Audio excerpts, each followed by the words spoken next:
आजचा दिवस उजाडण्याची आपली बालसेना खूप उत्सुकतेने वाट पाहत होती. त्याला कारणही तसेच होते. आज सकाळी 10 ते 12 या वेळेमध्ये सोसायटीमधील किलबिल ग्रुप जवळच असलेल्या पाळीव प्राणी संग्रहालयाला भेट देण्यासाठी जाणार होता. या बालसेनेला स्पृहा आणि आरव या दोघांचे आजी आजोबा घेऊन जाणार होते. त्यांच्या मदतीला निखिलदादा आणि ओंकारदादा सुद्धा होते. मुलांना पाळीव प्राण्यांबद्दल पुस्तकांमधून, चित्रांमधून, व्हिडिओजमधून बरीच सारी माहिती झालेली होती. पण आज हे प्राणी अगदी जवळून जिवंत पाहायला मिळणार होते. बच्चे कंपनी त्यामुळे एकदम उत्साही होती.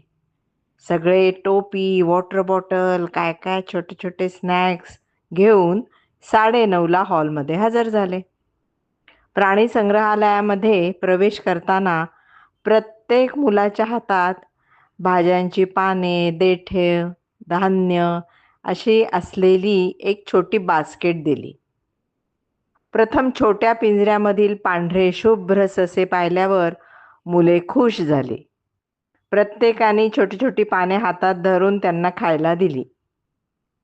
घोडा, शेळ्या, गाई, मेंढ्या यांचे पिंजरे जरा मोठे होते. हे प्राणी मुलांच्या मध्ये अजिबात न बिचकता त्यांच्या हातातील पालापाचोळा खाण्यासाठी पुढे पुढे येत होते. मुलांना एवढ्या जवळून प्राणी पाहताना आधी जरा बिचकायलाच झाले, पण नंतर मात्र मुले अगदी बिनधास्त झाली. पुढील पिंजऱ्यांमधून असलेले छोटे हॅमस्टर्स, छोटी कासवे, छोटे ससे मुलांनी हातामध्ये सुद्धा घेतले. पर्शियन कॅट्स तर डोळे मिटून बसलेल्या होत्या आणि कोणीही त्यांच्या छान मऊ फरशी खेळत होते. बदकांचा तांडा तर सुट्टा सगळीकडे हिंडत होता.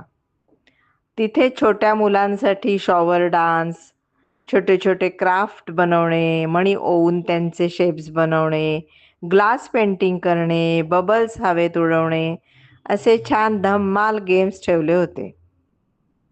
मग काय, मुलांनी खूपच धम्माल मजा केली.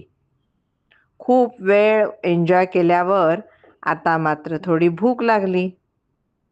आपल्या आजी आजोबा आणि निखिलदादा, ओंकारदादा बरोबर तेथीलच एका छोट्या कॅन्टीनमध्ये बच्चे कंपनीने मस्त स्नॅक्स एन्जॉय केले. 2 तास कसे पटकन संपले काहीच कळले नाही. येथून मुलांचा पाय काही बाहेर निघत नव्हता.